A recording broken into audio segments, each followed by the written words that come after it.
As most of you already know, I'm Jaron's mom, Danette. Thank you for letting me come in here and tell our story. Jaron was an addict, and now he's an angel. But I will not let his addiction define him. He was so much more, just like all of you. He was a brother, an uncle, a nephew, a cousin, a grandson, a best friend, and a son. He was my son, my only son, my baby, my Scooby.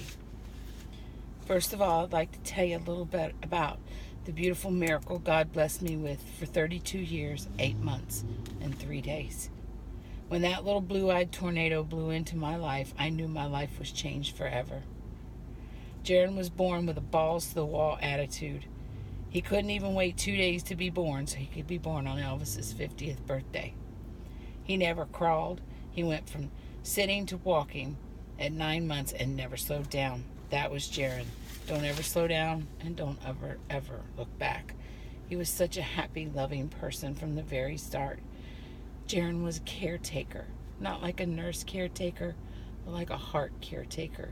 He wanted everybody's heart to feel good, and he did that through laughter and kindness. There wasn't much that Jaron couldn't do, and all he wanted was for people to be happy. He loved the Ninja Turtles. His favorite was Leonardo. When he was little, we'd walk across a manhole and he'd bend over and say, "Hey, Leonardo, you down there?" Jaron loved music. When he was about 3 years old, he would climb up on my lap and grab anything from a spoon to a hairbrush or whatever he could find for a microphone, and we'd sing Wanted Dead or Alive. He loved to sing with me, and he loved to dance with his big sister. She taught him how to dirty dance just like the movie, and he thought he was so cool. Jaron marched to his own drum, as we all know. If there was a rule, he was going to figure out a way to break it. If there was a line, he was going to cross it. And not just once or twice, but until he got tired of it. Life was all about fun with Scoop. If he couldn't make it fun, from work to just life, well, then Jaron wasn't going to participate. I guarantee you, everyone may not have liked Jaron, but if you ever met him, you will never forget him. As his dad said, Jaron was like a shooting star that burned out too fast. He could walk into the darkest room and make it so full of life and happiness. Jaron could make you laugh when no one else could. You could be so mad at him that you just wanted to choke him, and he'd come up with something silly, just like Jaron would do, and he'd have you laughing, and you'd probably forget why you were even mad. He loved his family with his whole heart. It didn't matter if you were blood or not. When he was 15, he met Charity. They fell in love. They shared their addiction. They enjoyed their addiction, and they hated their addiction, and they did it together. They fought it. They played it.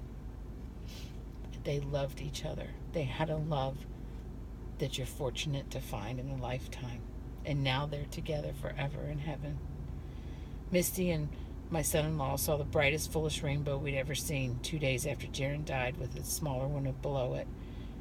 And we knew that it was Jaron and Charity saying, "We're here and we're safe."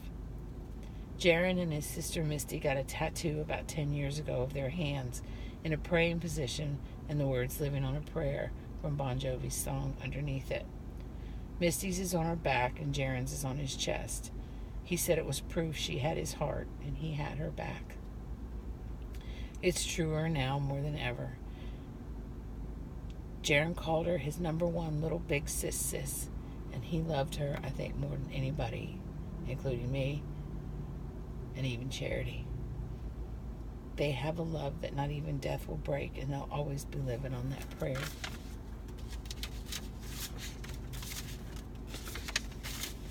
Jaron speaks to me through music almost every day.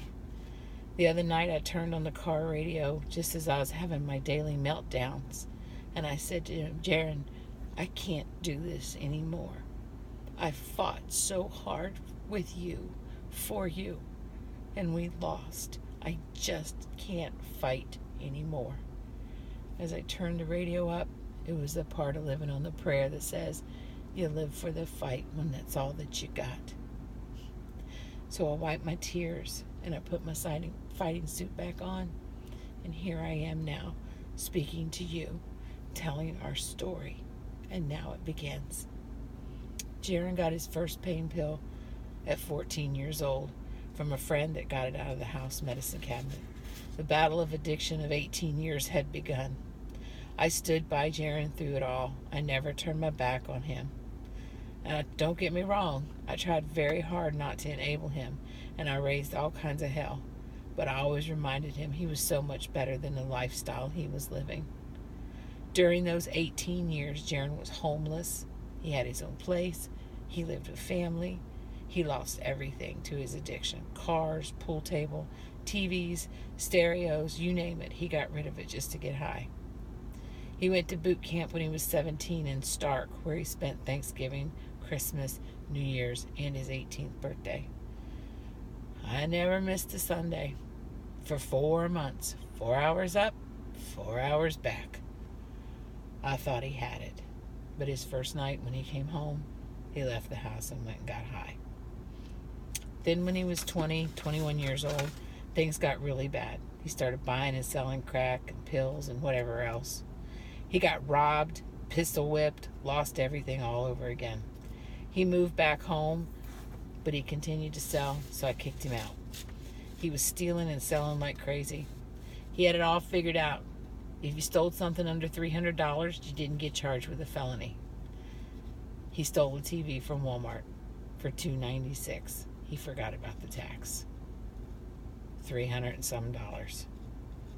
Congratulations, your first felony. He was in jail for 10 days, dope sick. You know all the horrors of being dope sick in jail. He would call me and say, Mom, please get me out. Please, Mom, please, I'm sick. Please, Mom, please get me out. I'm done, Mom. I'm done. I'm not going to do this again. I thought he had it. He was on probation for 2 years and managed to fly through that. Did he get it? Charity went to jail exactly 1 year to the day that Jaron died, September 9th, 2016. She went through the jail diversion program, walked out of West Care in-house rehab on Thursday, February 16th, 2017. I saw her the next day on Friday. She looked so good. And sometime that night in her sleep, she passed away. I thought she had it. Scooby managed to stay out of jail for almost 10 years. Then his addiction got really bad. He started selling big stuff, stealing big stuff like boats, trailers, and things. He got caught in a raid with the flash bombs and the police busting the door down. Now he had 4 felonies facing him. This is where drug court came in. His bail was way too high for anyone to get him out. And he would call me and he would plead, Mom, please, please, Mom, please, borrow the $20,000 and get me out. I'll pay it back, Mom. I promise. I promise, Mom, I'll pay it back. Just please, I'm too pretty to be in jail. Get me out of here, Mom, please. But I didn't get him out. He spent Thanksgiving, Christmas, New Year's, and his 32nd birthday and Easter in jail. Neither Jaron nor Charity were home for Thanksgiving, Christmas, New Year's, Easter, or Jaron's 32nd birthday. We did get to kind of have a few minutes with them both on Christmas. We did the video visit on an iPad and a laptop at the same time and put them together so they could see each other and talk. That was the last conversation Jaron and Charity ever had. Now we will never, ever have another Thanksgiving, Christmas, New Year's, Easter, or any birthdays or Mother's Day with either of them ever again. All we have are pictures and memories. Misty had to tell Jaron on the phone while he was in jail that Charity had died, and we showed him her memorial card on the jail video screen, because they're not going to let you out of jail to go to your girlfriend's funeral. With all the stress of my Scoob being in jail and then losing Charity, I started having heart problems. So in March, I was in a hospital for 10 days, and I'm now the proud owner of a pacemaker. Jaron, of course, had to sit in jail and hope Mom didn't die. Maybe that scared him enough to stay sober. I tried to keep him somewhat happy while he was in jail with commissary food and a little time on his phone. But hey, it wasn't my fault he was there. I wasn't going to put myself in the poorhouse. Maybe he'll get sober. Maybe he'll get it. Jaron was arrested on November 15th, 2016. And on April 12th, 2017, he went to the Ace house. He was sure he could get sober and stay sober there. I knew he could. All he needed was a chance, right? He just needed the tools. He had the want. He wanted to stay sober. He wanted a better life. He had opportunities. He knew it. So he could do it, right? I finally got to see Jaron face to face and gave him the biggest hug ever on April 18th, 2017, in front of the Ace house. It felt so good. He was always the best hugger ever. Finally, on Mother's Day, he got his very first home pass. It was a great day. We went to church. He made a little speech about Mom and church, about how he questioned his faith sometimes, but he knew he was going to be fine because Mom prayed enough for both of us, and Mom had enough faith for both of us too, so he's going to be fine. We had dinner, we laughed, we played games, and we did it all sober. It was one of the best Mother's Days ever. I was sure he had it. Jaron continued to do really good, but I saw him less and less on his home visits. I thought it was okay, because Mom was kind of boring. Who wants to hang out with their mother all day? Then on my birthday, the 4th of July, he got another pass. This is great, I thought. He'll spend my birthday with me. We could play games, and we can laugh, and we can go swimming, and we can have a cookout, and do all the fun things we used to do when he was little. This is great. He got picked up at 8 o'clock that morning. I didn't see him till around 2. But we did finally meet up, and we had a fun family day. A great birthday. Yes, it really was. We laughed. We played games. Jaron sang happy birthday to me like Donald Duck. We did all kinds of silly things and had lots of fun. Little did I know, Jaron had slipped and used before he got to me. He hid it so well because he was always fun. Wait a minute, was he always high? He got popped for a test and failed. Jaron had used again, heroin. He got kicked out of ACE, but he did the right thing and went to court on that Friday. Another 10 days in jail. I had a heart procedure scheduled coming up on July the 14th. Jaron said he was going to try to get the day passed so he'd come to the hospital. I'll be there, Mom, if I can, and I'll be there when you wake up. Instead, he was in jail for 10 days. Once again, sitting and praying Mom didn't die while he was in jail. While Jaron was in jail this time, I didn't put any money on his account. Didn't accept his phone calls. I had told him if he screwed up, I wasn't helping anymore. I was done. There, that'll teach him. He will get this. He used somebody else's phone credit and called me. The first thing he said was, Mom, I'm sorry. I thought, he gets it. Finally, he was out, and yes, the judge let him go back to ACE. We talked. He was so sorry. He told his sister he couldn't believe Mom wouldn't help or even take his calls. Man, Miss Mom really was pissed this time. Jaron told me one day in the car, Ma, I know I've said this before, but I really do get it this time. I know I can't hang with old friends. He told his sister he wasn't even comfortable with them anymore, that the only people he felt comfortable with was his friends he met through the program. He really did get it. I picked Scooby up on Monday, September the 5th at 8 a.m. I dropped him off at his sister's. We did our normal hug and I love yous, and I was grumbling about having to get up on my day off, and we made a big joke of it. We'll get together later on in the day. No problem. I love you. Time went by. He left his sister's, and he finally showed up just in time to get back to ACE, and I didn't get to see him again. I never saw him alive again. On that Friday night, 4 days later, actually it was Saturday morning, September the 9th, 2017, that horrible night, the demons won, and Jaron lost his battle. I thought this time he had it. He thought he had it too. He was so convinced that he had it, that he'd won the battle, he took one last chance.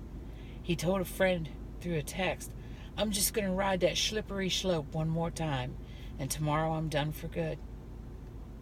Tomorrow never came for Jaron. I got that horrible phone call at 2:30 in the morning from my son-in-law, Michael. He was coming to get me.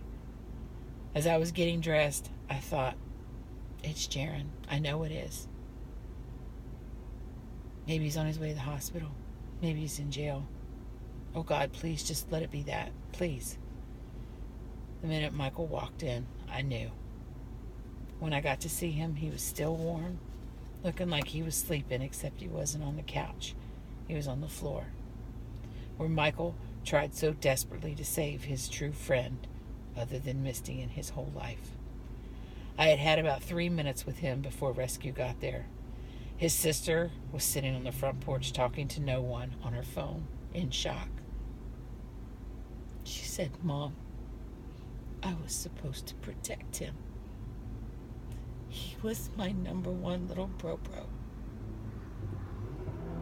I hugged Jaron. I kissed him. I kissed his hand where he put the needle in with that fatal dose. And I covered him up because Jaron hated to be cold. A part of me died right then and there with him. It seemed like forever before the paramedics, police, and medical examiner were finished. Of course, they won't let you in there with your loved one while they process the scene, as they call it. By the time they were done, it was getting daylight, and a small crowd of friends and family had gathered, including my 19-year-old granddaughter, Misty's daughter, Starla, Jaron's only niece. Starla thought there was no one in this whole wide world like her Uncle Jer. She wanted to see him, and so did I, just one last time before they took him away. They loaded my baby up in a van, stuck him in a cold black bag, just like they did Charity 6.5 months before. They let me see Charity before they took her, so surely they're going to let me see my son. Charity wasn't even my child, but they let me see her, all dressed up in that cold black bag. Sorry, ma'am, you can't see him, the man said to me. What? Wait, no. The police officer said I could. Wait. I begged, I cried, I pleaded, please, let my granddaughter and me see him just one last time. We'll be quick and we'll be good, I promise, please. I banged on the window, please. I finally, after I pleaded with every professional person that was there, someone said yes. They opened up the doors and they pulled him out of the cold steel van and they unzipped that cold black bag, and there he was. My baby, my Scooby, cold and starting to turn blue. Starla just stood there and cried, her 19-year-old heart broken like never before. I kissed him, I don't know how many times, and I said, I'll see you later, Scoop. I love you. I asked them to keep him warm because Jaron hated to be cold. They put him back in that van, zipped up that cold black bag, shut those doors, and they drove away. My baby, my Scooby, was gone forever. Jaron never thought he would lose his life on that last ride. Neither did I.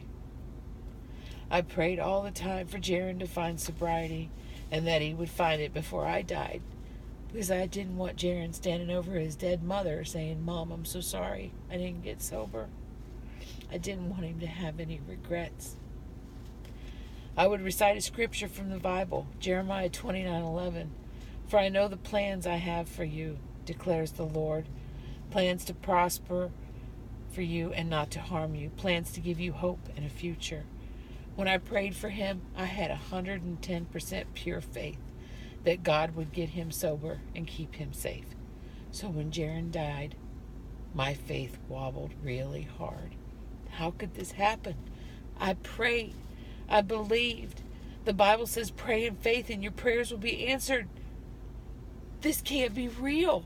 Somebody wake me up. Did God make a mistake?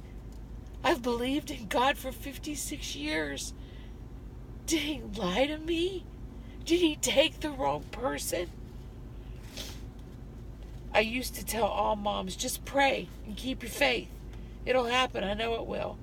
And then when Jaron got arrested and got in the program, knew my prayers had been answered. And I would tell anyone who would listen how good he was. Jaron's doing so good. He's sober. Here, look at this picture. Look how good he looks. Look how much weight he's gained. He looks so good. And I knew God was doing all this. And I'd say, Scoob, see, Scoob, you got this. And he'd say, yeah, Ma, I think so. I think I really do have it this time. But then that fateful day came, and he didn't have it. So there I was, saying, why, God, why? I prayed, I trusted you, and you still took my baby. Why? But then I felt so guilty for being angry with God. But I couldn't be angry with my Scooby. He was gone. The funeral and viewing is still kind of a blur, but I do remember all the people that were there and all the love they had for him. I did his eulogy. It was the last thing I could do for him. He was all dressed up in his favorite clothes, his shorts, his little white t-shirts, his sneakers, and a Giants jacket. He looked so beautiful. He looked like he was sleeping again. But this time he was cold and hard. It was like touching a stone when I touched him. He was so cold. But I couldn't stop touching him. And I couldn't stop kissing him. And I couldn't stop talking to him. Because I knew I'd never be able to do it again. The hardest part of that day was walking out of the funeral home knowing I would never see his beautiful face again on earth. Now half of his remains sit in my living room by the TV in a really cool looking blue urn. And the other half is in his dad's in a china cabinet, cold. It's been 2 months and 19 days, and I've been able to come to grips with my faith. I still lie awake at night and cry and wonder why. Where did I go wrong? What did I do? What could I have done differently to save my son? I doubt that'll ever go away. Jaron is the first thing on my mind every morning and the last thing every night. I pray I never get Alzheimer's because I don't want to forget him. Because that's all I have left. When I laugh too much, I feel guilty, like, hey, you're not supposed to be happy. Your son died. Half of you is gone. I doubt I'll ever find peace. But being here gives me a purpose to continue. And so does my daughter, Misty, and her husband, Michael, and my granddaughter, Starla. They're all the family I have. My parents passed away, and I have no brothers and sisters. They were my world, and now part of my world is gone. We are a shattered family, all of us, that will never ever be the same. We lost our brightest light. I still do believe that God kept his promise, that he has plans for a future for Jaron. It's just not here on this horrible place we call Earth. Like Michael told me the night Jaron died, God knew what laid ahead for Jaron. It probably wasn't good. So he took him home. He took him home where he can do more good than he can here. Maybe to lead me where God wants me to be, to continue to help save addicts from their pain and the demons that surround you. And so now, here I am. My new job now, as Jaron's mom, is to tell his story, my story, our story, to people like you, to give all of you a hope for a future. All I have left of my Scooby is a few clothes and his favorite jacket, his thumbprint around my neck, and this Scooby tattoo right there.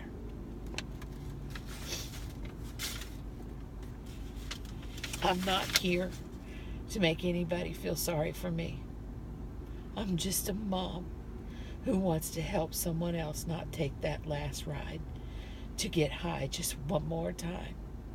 Because all the shirts, tattoos, and necklaces, and keychains and pictures will never ever bring Jaron back to me. But I have to continue this journey for him, for me, for my family, and for all of you. Because you can do this. Don't ever let anyone make you feel ashamed for who you are. I was never, ever ashamed of my children. I didn't like some of their choices, but I was never ashamed of my kids. And I never will be. Nobody wakes up and says, I think I'm going to become an addict today and make my mother feel ashamed. No. Don't let anybody ever make you think you're less of a person because you're an addict. He was my Scooby, my baby. And I know that Jaron had a lot of friends, and maybe somebody's listening now that's fighting that same demon. And I'm pleading with anybody who's listening to this. Please, please, don't let Jaron's death be in vain. If just one of you gets sober because of his death and what I've had to say, then this horrible, horrible, life-changing tragedy can make some sort of sense. Every one of us is somebody. Don't let your addiction define you. Don't ever let it define you. You are more than your addiction. And you deserve more. No family, especially a mom, should ever have to feel the pain that this family feels right now. I promise you, anybody watching this, if you ever need someone to talk to, a shoulder to cry on, or just somebody to listen, message me. I don't care what time of day or night it is. I will help you. Always remember, we have that beautiful Scooby blue light shining down on us from heaven. And just please, please remember, addiction will tempt you in ways you never thought possible. And nobody's invincible. Not you, not me, not even Jaron, who thought he was Superman. Continue in your path of sobriety and pat yourself on the back daily, because you're fighting a battle that you will need all the tools you're learning through the programs you go to and lots of prayer. God bless you, and thank you all.